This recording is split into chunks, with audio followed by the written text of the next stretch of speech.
primeira coisa que um bom líder, aquele que te inspira, que te toca o coração, que você nunca mais vai esquecer, faz é cuidar das pessoas. Cuidar não é ser leniente. Cuidar é respeitar, é ouvir, é entender, é confiar, é estimular, é dar bronca, é criticar, é dar o feedback duro, para a pessoa se sentir respeitada.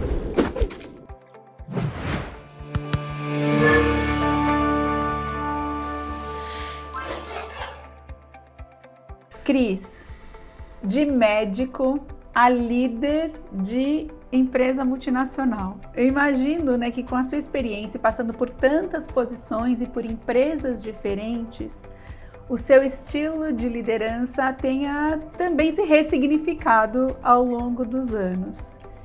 Você percebeu, então, ao longo da sua carreira, da sua trajetória, essas mudanças? Fê, percebi já, até como médico, tá? Como médico eu fui tendo oportunidades na carreira já cedo, talvez pelo perfil comunicativo, preocupado com o que está acontecendo com o grupo, de já tendo oportunidades ou informais de liderar, né? Ou mesmo documentar. Por exemplo, eu era plantonista do Hospital Geral de Guarulhos, aquele que fica em frente ao aeroporto de Guarulhos. Éramos 215 plantonistas do pronto-socorro, onde a diretora do hospital, a doutora Agnes, me chamou e falou assim, você quer ser o diretor do pronto-socorro? Ser o chefe dos 214 colegas que você tem? Eu era um dos mais novos, morava aqui no Morumbi, eu ia todo dia para Guarulhos para liderar o pronto-socorro. E assim, muito no sentido de, e por que ela me escolheu? Porque ela falou assim, você é uma das pessoas que mais preocupa com aquele ambiente, que mais traz pontos de melhoria, que mais se... depois que eu entrei na indústria, a coisa foi ficando um pouco mais formal, você vai recebendo treinamentos, e tem muito da sua intuição, do seu perfil, eu fui ao longo do tempo assim, sentindo que a liderança foi mudando. E até um momento na minha carreira, eu era uma pessoa, eu fui acumulando, né, oportunidades e tendo essas chances de me desenvolvendo ao longo da carreira, mas eu tinha muita preocupação, talvez ela fosse a primária, fosse como é que eu fico bem nessa foto, como é que eu fico bem com essas pessoas. Né, eu quase que assim, o meu gol nessa reunião, nessa decisão é que eu continue sendo bem percebido, bem querido pelas pessoas. E aquilo, na verdade, era a forma mais incorreta de me posicionar. Muitas vezes eu acabei, de repente, de modo inconsciente, né, não tomando a decisão ou não tentando fazer uma decisão ser tomada com a preocupação de como é que eu seria depois daquela reunião com aquelas pessoas. Num momento específico na minha carreira, quando eu fui para uma empresa, eu vou até dizer que foi a Sanofi, num ambiente bastante intenso, de muita mudança, tinha um gestor que me ensinou demais, me preparou, estar com o Pius me preparou para ter casca para depois me tornar um gerente geral, mas de substituição de cadeiras importantes, era um momento em que o meu amarelo do meu perfil de comunicador, precisou abrir espaço para um vermelho, para uma pessoa mais diretiva, mais incisiva, mais de posicionar e dizer por aqui. Então, assim, sim, o perfil mudou e desde a Sanofi, acho que esse perfil se mantém. Mas acho que o mais legal que eu fiz e foi organicamente, foi de maneira muito espontânea, Fê, foi que a minha essência sempre esteve ali. Eu consigo olhar para o Cris de 2004, diretor lá do HGG de Guarulhos, o Cris até esse momento da virada, que foi 2015, para o Cris de hoje, e eu consigo chegar a um Cris que preocupa com as pessoas, um Cris que gosta de comunicar, um Cris que se importa em estar próximo do time e entender como é que ele pode ajudar, que houve um momento de ser confundido com o Cris microgerencia, né? E quando na minha intenção, não, o Cris está só preocupado com o que você está fazendo, como é que ele pode ajudar. Então acho que a essência sempre esteve ali, mas a forma de liderar e de me expressar foi mudando ao longo do tempo, sim. É engraçado porque a Fê traz bastante isso, né? Fala que, olha, lá no fundo tem uma essência que a gente sustenta. Eu queria que você comentasse um pouco mais sobre isso, Fê. Eu acho que na minha carreira eu tive a oportunidade de conhecer pessoas como o Cris, que nos ensinam muito, né? Mas eu percebi, e até se eu pudesse hoje eu pararia só para fazer isso. Qual que é o perfil do CEO? Porque para mim eles trazem sempre no discurso duas coisas. Os bons, né? Aqueles que você realmente vê, que é o quê? Primeiro, é a pauta. Isso faz parte da pauta deles. Então eles querem estudar, eles querem entender, eles são curiosos, eles pesquisam, eles são muito parceiros do RH. Isso é uma super habilidade habilidades, são pessoas que colocam isso no dia a dia. Então isso eu já percebi. E outra coisa, essa questão da essência que eu falo da autenticidade. São pessoas que você percebe que, por N razões, não importa como que foi a educação, mas tem valores muito sólidos. Então, você pode ser global, você pode ser regional, amanhã você pode ter a sua empresa, ele não se desvirtua. Ele não vai sair de lá. Então, acho que ele trouxe essa coisa de, eu tive que mudar o meu estilo, mas a essência dele não mudou. Ele não vai, entre aspas, ser uma outra pessoa porque ele queria o tapinha nas costas. Ou porque ia ser mais fácil para ele. Então, acho que isso você vê, porque daí é a questão do ser humano. Por que ele consegue ter o time engajado, ter empatia e tudo mais? Porque ele é assim. Eu acho que tem uma coisa, Fê, obrigado pelas palavras, você vai encontrar CEOs e líderes que de repente não têm esse perfil e são experts em turnaround, chegam lá, não se importa com ninguém, não conecta com ninguém, chegam para fazer o que tem que fazer e depois tem que ir embora porque a empresa não aguenta aquele clima muito tempo. Sim. Existe, eu acho que cada faz parte. Acho que os líderes que a gente se inspira com eles, né? Isso. Que nos impactam de uma maneira diferente, que tocam não só aqui, tocam aqui, tem esse perfil que você comentou. E a gente estava falando um pouquinho aqui sobre isso antes. A coisa que eu mais gosto de fazer, e aí tem um lance aqui do entrar em flow, né? Eu já tive duas oportunidades de trabalhar em nível global, na Behringer e na Bayer, foi sensacional. Para aprender, para entender a estratégia, como é que você trabalha no nível global, como é que você fala com o CEO e tá dia a dia, né, sob a ótica dele ali, isso muda um pouquinho o jeito de trabalhar, tudo isso. Acho que eu gosto de fazer, onde eu entro em flow é aqui. Olha. É o que eu faço. E não é só ser GM, o meu head já tinha esse, porque é onde você consegue impactar a gente. E para mim isso é fundamental. Aí vem com valores pessoais, né? Eu como médico já sempre tive essa preocupação de como é que eu vou tratar bem, né? Ali numa ótica de assistencialismo médico, né? Aqui, como é que eu vou ajudar as pessoas a se desenvolverem e serem o melhor delas mesmo. Para mim, essa preocupação mais genuína que eu tenho. Então, quando qualquer pessoa me pergunta o que você gosta de fazer no seu trabalho, né? É a posição, é a tomar decisão, é o glamour, né? É o glamour.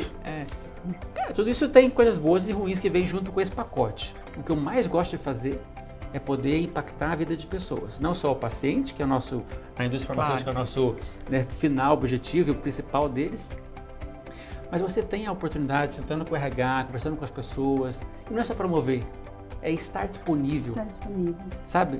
Qualquer pessoa da companhia consegue chegar lá no Cris e falar, vamos tomar um café? E eu tenho um prazer em tomar um café da manhã e almoçar.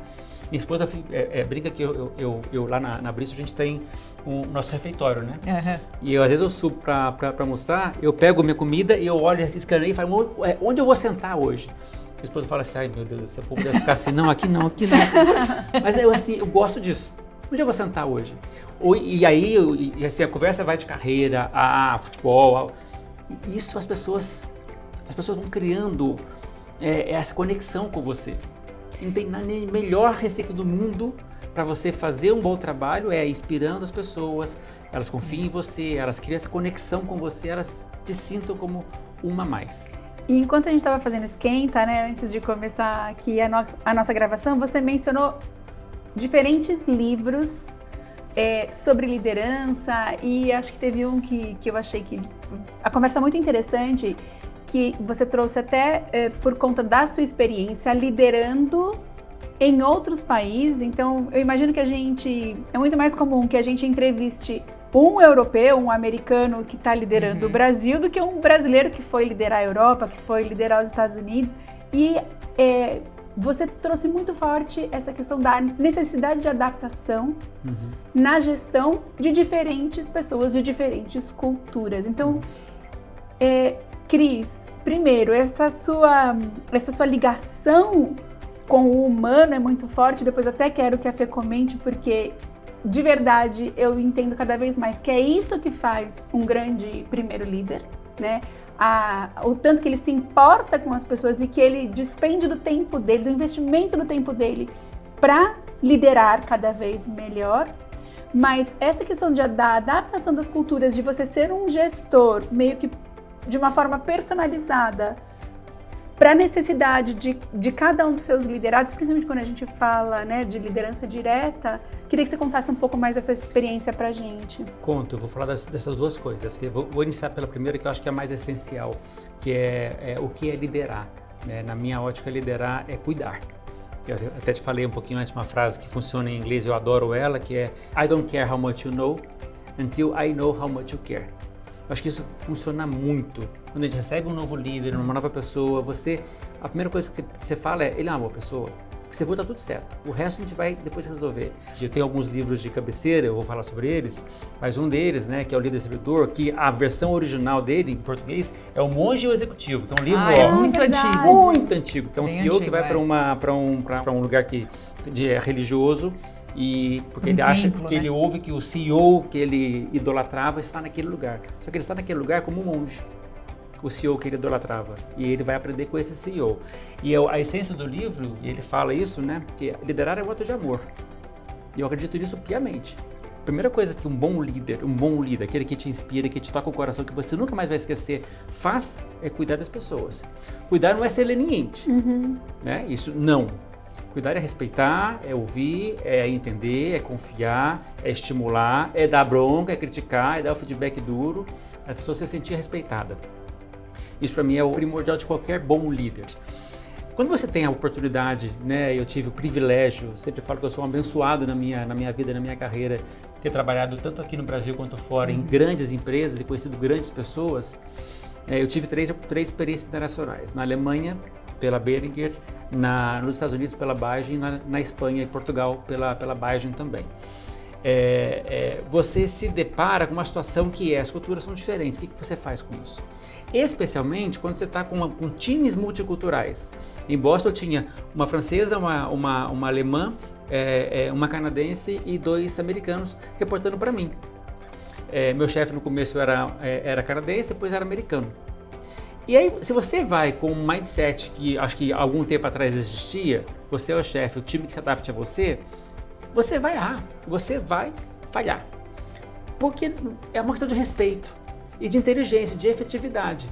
Porque a forma de comunicar das pessoas, a forma de entender o feedback, a forma de trabalhar, de pensar, como elas cresceram, é diferente.